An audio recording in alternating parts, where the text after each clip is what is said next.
श्री स्वामी समर्थ. कशा आहात? मस्त आहात ना? तर मस्तच राहा. आजचा दिवस तुमच्या चांगलाच आहे. स्वामी चरणी प्रार्थना करणार आहेत. बघता बघता आपले 2 श्रावणी सोमवार झालेले आहेत. आता 3रा श्रावण सोमवार आहे उद्या. तर आपल्याला पहिल्या सोमवारी आपण तांदूळ मूठ अर्पण केली होती. दुसऱ्या सोमवारी आपण तीळ मूठ अर्पण केली होती. तर 3ऱ्या सोमवारी कोणती मूठ अर्पण करायची आहे? तर चला व्हिडिओ स्किप न करता पूर्ण बघायचा आहे. जर व्हिडिओ आवडत असेल तर लाईक शेअर सबस्क्राईब करायला विसरायचं नाही. मी खूप साध्या आणि सिंपल पद्धतीने तुम्हाला 3री श्रावणी सोमवार पूजा तुम्हाला दाखवणार आहे. जशी आपण 2 सोमवार श्रावणी सोमवार पूजा केली ना, त्याच पद्धतीने करायचं आहे. फक्त मूठ आपल्याला वेगळी व्हायची आहे. तर ती मूठ कोणती आहे, काय आहे, तर व्हिडिओमध्ये सर्व सांगणार आहे. व्हिडिओ स्किप न करता बघा. तर चला, आपल्याला श्रावण सोमवार आहे 3रा उद्या. तर आपल्याला पूजा कशी करायची साध्या सिंपल पद्धतीने दाखवणार आहे. पूजा करताना आपल्याला महादेवाची पिंड पाहिजे. तर महादेवाची पिंड आणि असा छोटासा पाट मांडून घ्यायचे. पाट असेल, चौरंग असेल तुमच्याकडे, असे छोटे छोटे पाट पण असतात, त्याच्यावर पण पूजा मांडणी केली चालणार आहे. तर रुद्राक्ष माळ असेल तर रुद्राक्ष माळ घ्या. पांढरं वस्त्र, पिवळं वस्त्र, लाल वस्त्र असेल तर चौरंगावर आथरून घ्या. आणि गणपती म्हणून सुपारी किंवा गणपतीची मूर्ती तुम्ही ठेवू शकता. कोणती पूजा करताना आपण गणपतीची स्थापना करत असतो. आणि दिवा प्रज्वलित करून घेणार आहोत. कोणतीही पूजा करताना आपण दिवा प्रज्वलित करू शकतो. अग्नीच्या साक्षीने आपल्याला ही पूजा करायची असते. बघा, कोणतीही पूजा करताना आपण अग्नीला साक्षी मानून पूजा करत असतो, म्हणून दिव्याची आपल्याला पूजा करून घ्यायची आहे. तुम्ही तेलाचा लावा, तुपाचा दिवा लावू शकता. आता आपल्याला सर्वात प्रथम आपल्याला गणपती बाप्पांचा अभिषेक करून घ्यायचा आहे. तुम्हाला 11 वेळा ओम गण गणपती नमः म्हणायचंय. 11 वेळा गणपतीचं नाव घ्यायचं. ओम गण गणपती नमः, ओम गण गणपती नमः, ओम गण गणपती नमः, ओम गण गणपती नमः, ओम गण गणपती नमः, ओम गण गणपती नमः, ओम गण गणपती नमः, ओम गण गणपती नमः. गणपतीचा अभिषेक झालेला आहे. बघा, आता गणपती बाप्पांना स्वच्छ कपड्याने पुसून घ्यायचं. इथं अक्षदा टाकलेला आहे. अक्षदा कोऱ्या ठेवायचं नाही, हळदी कुंकू वाहून घ्यायचंय कधी पण. आणि आता गणपती बाप्पांचा आपण सुपारी किंवा मूर्तीचा अभिषेक करून आपण स्थापना केलेली आहे. आता गणपती बाप्पांची आपण श्री गणेशाय नमः चंदन समर्पयामी, श्री गणेशाय नमः हळद कुंकुम समर्पयामी. तुमच्याकडे पुष्प असतील तर पुष्प अर्पण करायचं आहे गणपती बाप्पांना. जास्वंदीचं फूल अतिशय प्रिय आहे. दुर्वा असतील तर दुर्वा तुम्ही अर्पण करायचे आहे. आता माझ्याकडे दुर्वा नाही आहे, फक्त फूल आहे, म्हणून फूल अर्पण करते. दुर्वा असतील, आखाड्याची पाने असतील, जास्वंदीची फुलं असतील, गुड खोबऱ्याचा नैवेद्य तुम्ही दाखवू शकता गणपती बाप्पाला. आता मी दाखवलेला नाही आहे, नंतर दाखवणार. गुड खोबऱ्याचा नैवेद्य नाही तर साखर अर्पण करायची आहे. ओम तत्सवितुर्वरेण्यं भर्गो देवस्य धीमहि धियो न प्रचोदयात्. ओम प्राणस्थापनाचा वेणाचा ब्रह्मणाय स्वाहा. गायत्री मंत्र बोलायचं आहे. 3दा पाणी फिरवून घ्यायचंय. गणपती बाप्पाची पूजा झालेली आहे. आता आपल्याला महादेवांचा अभिषेक करून घ्यायचा आहे. हे बघा, उत्तरेकडे तोंड करायचंय. महादेवाच्या पिंडीचं उत्तरेकडे तोंड करायचंय. आणि आता आपण अभिषेक करून घेणार आहोत. ओम नमः शिवाय, ओम नमः शिवाय, ओम नमः शिवाय. तुमच्याकडे बेलपत्र असेल तर बेलपत्राच्या खाली पण तुम्ही अभिषेक करू शकता या पद्धतीने. ओम नमः शिवाय, ओम नमः शिवाय. पंचामृत असेल, दूध असेल तर मध, साखर, उसाचा रस, तुम्ही कशाने पण अभिषेक करू शकता. शुद्ध जल पाण्याने सुद्धा, काहीच वस्तू नसतील तर शुद्ध पाणी पण घेऊ शकता. ओम नमः शिवाय, ओम नमः शिवाय, ओम नमः शिवाय, ओम नमः शिवाय, ओम नमः शिवाय, ओम नमः शिवाय, ओम नमः शिवाय, ओम नमः शिवाय, ओम नमः शिवाय, ओम नमः शिवाय, ओम नमः शिवाय. आता शुद्ध पाण्याने आपल्याला अभिषेक करायचा आहे. ओम नमः शिवाय, ओम नमः शिवाय, ओम नमः शिवाय, ओम नमः शिवाय, ओम नमः शिवाय, ओम नमः शिवाय. आता मंदिरात पण गेला याच पद्धतीने आपल्याला अभिषेक करायचा आहे. आता मूर्ती स्वच्छ धुवून घ्यायची आहे आणि क्लीन कापड घ्यायचे, त्याच्याने महादेवाची पिंड पुसून घ्यायची या पद्धतीने. बघा, हे पाणी आपण आता साईडला ठेवून घेऊ. आता आपल्याला अभिषेक करून घ्यायचा आहे आणि शुद्ध जल पाणी घ्यायचं आहे. आपल्याला पिण्याचं पाणी घ्यायचं आहे. आता आपल्याला सेवा करायच्या आहेत. आता सेवा कोणत्या कोणत्या करायच्या आहेत तर बघा, या नित्य सेवेच्या पुस्तकात आहेत, त्या सेवा आपल्याला करायच्या आहेत. हे बघा, अभिषेक करण्याच्या पहिले आपण भस्म लावून घ्यायचं आहे. भस्म लावल्याशिवाय आपण पूजेला सुरुवात करायची नाही. मी विसरली तर तुम्ही ओम नमः शिवाय या 3 बोटाने आपल्याला भस्म लावायचं आहे. ब्रह्मा विष्णू महेश हे 3 बोटाने ओम नमः भस्म लावून घ्यायचं आहे. आणि आता आपल्याला सेवा करायची आहे. ज्यांच्याकडे नित्य सेवेचं पुस्तक असेल त्यांना माहिती असेल. तर बघा, सर्वात प्रथम गणपती अथर्वशीष 1 वेळा, श्री शिवकवच स्तोत्र 1 वेळा, शिवमहिमा स्तोत्र 1 वेळा, श्री रामरक्षा 1 वेळा, श्री द्वादश ज्योतिर्लिंग स्तोत्र 1 वेळा, श्री कालभैरवाष्टक 1 वेळा, श्री रुद्र संस्कृतमध्ये किंवा मराठीमध्ये एकदा बोलायचं आहे. श्री रुद्र गायत्री मंत्र 11 वेळा, श्री संजीवनी मंत्र 11 वेळा, श्री महामृत्युंजय मंत्र 11 वेळा, श्री सूक्त एकदा, श्री नामबोली 108 वेळा बोलायचे एकदा. आणि शिव प्रार्थना, शिवहर शंकर नमामि शंकर शिव शंकर शंभो हे गिरिजापती भवानी शंकर शिव शंकर शंभो. आणि स्वामी महाराजांची एक माळ करायची. आपल्याला हा अभिषेक करायचा आहे. तर हे मी तुम्हाला देणारच आहे स्क्रीनवर.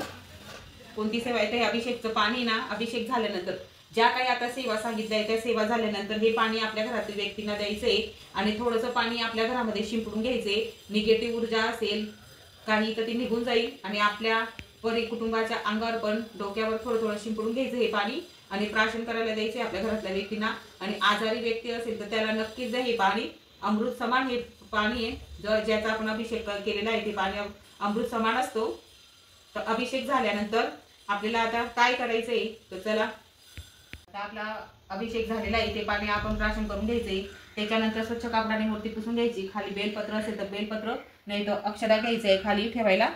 आणि आता पूजा करून घ्यायची आहे. सर्वात प्रथम आपण चंदन, ओम नमः शिवाय, ओम नमः शिवाय, ओमचं ओम काढता येत असेल तर ओम काढायचं.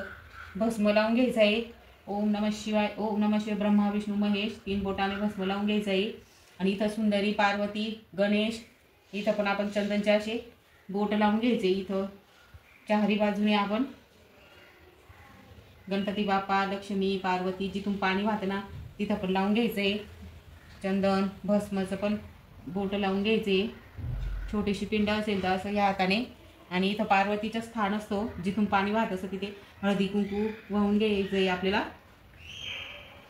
हळदी कुंकू वाहून घ्यायचे.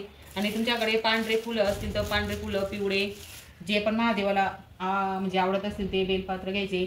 ओम नमः शिवाय पुष्प समर्पयामी, ओम नमः शिवाय पुष्प समर्पयामी, ओम नमः शिवाय, ओम नमः शिवायचा जप करत राहायचा आहे. आता फुलं वगैरे आपले अर्पण झालेले आहे. आता तुमच्याकडे किती बेलपत्र आहे? 108 बेलपत्र असतील तर 108 बेलपत्र तुम्ही घ्यायचे आहेत. हे बघा तुमच्याकडे आता किती बेलपत्र आहे ते बेलपत्र घ्यायचे. 108 असतील तर चांगलं आहे. आणि हे बघा आपल्याला 3रा श्रावण सोमवारी आपल्याला हे मूंग आहेत ना, मूंगची मूठ अर्पण करायची आहे. तर आपण हे बघा, पहिली मूठ अशी अर्पण करायची आहे पितृंना, देवांना आणि महादेवांना. अशी पहिली अशी करायची, मग अशी आणि मग अशी सोडायची. 3 मूठ आपल्याला व्हायच्यात. एकच मूठमध्ये पहिले अंगठ्याने परत अशी आणि परत अशी सोडायची आपल्याला. तर एवढे काही मूंग लागणार नाहीत आपल्याला, थोडेसे मूंग घ्यायचे फक्त. एवढे जरी मूंग असते ना मूठ वाहण्यासाठी तरी पण चालणार आहे. घरी पण पूजा केली चालणार आहे, मंदिरात पण पूजा केली चालणार आहे. तर आपल्याला आता शिवमूठ मूंग घेता आपल्याला मूठ, शिवा शिवा मूठ. जो मंत्र आहे तो मी तुम्हाला देणार आहे स्क्रीनवर. तो मंत्र बोलायचा आहे आपल्याला पहिले अशी. आता फक्त ओम नमः शिवाय बोलणार आहे मी, माझा पण पाठ नाही तो मंत्र. तो मंत्र देणार आहे मी मूठ वाहताना. पहिले अशी मूठ होऊन घ्यायची अंगठ्याने. ओम नमः शिवाय, ओम नमः शिवाय, ओम नमः शिवाय, ओम नमः शिवाय. ह्या पद्धतीने आपल्याला मूंग वाहून घ्यायचे उद्या. आणि आता 108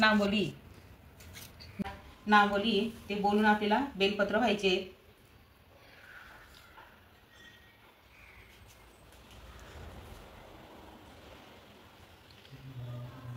हे बघा अष्टोत्तर नावली.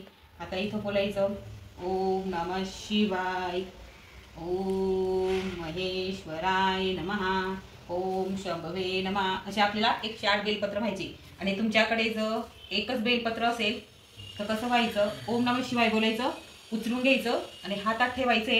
आणि जोपर्यंत 108 नाम होत नाही, ओम शिवाय नमः, महेश्वराय नमः, शंभवे नमः, पिनकिने नमः, ओम शशिशेखराय नमः, ओम वामदेवाय नमः, विरूपाक्षाय नमः, कर्पतिने नमः, नीललोहिताय नमः, ओम शंकराय नमः, शूलपाणे नमः, खडवांगणे नमः. असे 108 नाम झाल्यानंतर हे बेलपत्र आपल्याला वाहून घ्यायचे. जर 1-2 बेलपत्र असतील तर. एक जरी बेलपत्र राहिलं तरी पण चालणार आहे. आणि 108 असतील तर 108 आपल्याला अर्पण करायचे. ओम वामदेवाय नमः. आणि बेलपत्र आहे ना हे असे 3 याचे पाहिजे. आणि खालची दांडी असते ना ती थोडीशी तोडून घ्यायची. ह्या पद्धतीने आपल्याला बेलपत्र वाहून घ्यायची. तर अशा पद्धतीने आपल्याला साध्या सिंपल पद्धतीने उद्या तिसरा श्रावण सोमवारची पूजा करायची आहे. तर तुम्हाला कशी वाटली श्रावणी सोमवार तिसरी पूजा तर कमेंटमध्ये नक्की सांगा. खूप साध्या आणि सिंपल पद्धतीने कोणी पण करू शकतं. आणि पूजा वगैरे झाल्यानंतर आपल्याला महादेवाची आरती म्हणायची आहे. सर्वप्रथम गणपतीची, दुर्गटवारी आणि लवथवती, नाहीतर ही आरती बोलायची आपल्याला. ब्रह्मा विष्णू म्हणजे आपल्याला आरती बोलायची आहे. नित्यसेवेच्या पुस्तकात आहे. ओ जय शिव ओंकारा, प्रभु हर शिव ओंकारा, ब्रह्मा विष्णु सदा शिव, ब्रह्मा विष्णु सदा शिव, अर्धांगी दारा. ओम हर हर हर महादेव, ओम हर हर हर महादेव. एकानन चतुरानन पंचानन राजे, शिव पंचानन राजे. हंसासन गरुडासन, हंसासन गरुडासन, वृक्षवाहन साजे. ओम हर हर महादेव. या पद्धतीने आपल्याला आरती बोलून घ्यायची. तुम्ही हे देवघरात पण करू शकता. साईडला जागा असेल तर साईडला तुम्ही ही पूजा करू शकता. तुम्हाला जिथं व्यवस्थित जागा म्हणजे पूर्व पश्चिम दिशेलाच आपल्याला करायचं आहे. फक्त महादेवाचं जे पिंडीचं पाणी वाहतं ना तोंड ते फक्त उत्तरेकडे येऊ द्यायचं आहे आपल्याला. अशा पद्धतीने आपल्याला महादेवाची आणि महादेवाला प्रार्थना करायची. आमच्या घरातील काही संकट असतील, काही म्हणजे समस्या असतील, मुलांच्या काही असतील, करिअरबद्दल, लग्नाबद्दल, तर प्रार्थना करायची. या इच्छा पूर्ण होऊ द्या महादेवांना. ओम नमः शिवायचा आणि दिवसभर ओम नमः शिवायचा जप करायचा आहे. जितकं तुमच्याकडून महादेवांची सेवा होत असेल तितकं करायचं आहे. तुम्हाला शिवलीला अमृत पारायणाला बसायचं असेल तर शिवलीला अमृत पारायणाला तुम्ही उद्या बसू शकता. उद्या सोमवार आहे, तिसरा सोमवारी सुद्धा तुम्ही 3 दिवसाचं पारायण किंवा 7 दिवसाचं पारायण करू शकतात. 3 दिवसाचं तुम्ही करू शकता 5-5 अध्याय, म्हणजे 3 दिवसात पटकन होऊन जातं आपलं. तर चला, आणि तुम्हाला 11वा अध्याय करायचा असेल 11 अध्याय तुम्ही वाचू शकता. संध्याकाळी पण तुम्ही रुद्राभिषेक करू शकता. खूप अशा काही सेवा आहेत महादेवांच्या. तुम्हाला काही सेवा जमत नसेल, नुसतं दिवसभरामध्ये अशी रुद्राक्ष माळ असेल तर ओम नमः शिवाय, ओम नमः शिवायचा जप केला तरी पण चालणार आहे. आपली साधी गोळी सेवा आहे. आणि जे काही आपल्याकडून चूक भूल झाली असेल तर माफी मागून घ्यायची पूजा करताना. महादेवांना प्रार्थना करायची की माझी जी साधी गोळी पूजा आहे ती अर्पण करून घ्या. तुम्हाला जे पण मंत्र स्तोत्र येत असतील ते तुम्ही दिवसभर बोलायचंय. या पद्धतीने आपल्याला तिसरा श्रावण सोमवार पूजा विधी करायची आहे. तर आजचा व्हिडिओ तुम्हाला कसा वाटला कमेंटमध्ये नक्की सांगा. जर आवडला असेल तर लाईक, शेअर, सबस्क्राईब करायला विसरू नका. श्री स्वामी समर्थ.